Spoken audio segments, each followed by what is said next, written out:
सोलापूरचे नाव काढले की दुष्काळी अतिशय गरम शहर अशी ओळख सर्वांनाच आहे। ही ओळख बदलली ती सुधीर जाधव व सौ स्वाती जाधव या पती पत्नींनी। वेगवेगळ्या ठिकाणावरून शेती पाहण्यासाठी शेतकरी व शाळा कॉलेजचे पर्यावरण विषयाचे अभ्यासक बालगोपाळ इथे भेट देण्यास येऊ लागले।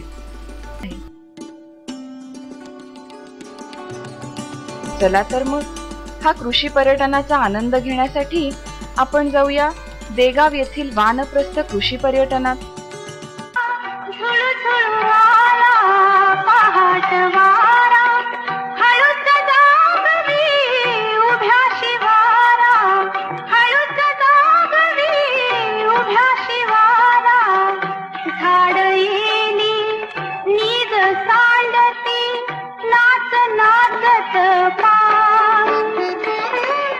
राघुवेला रान पाखर गा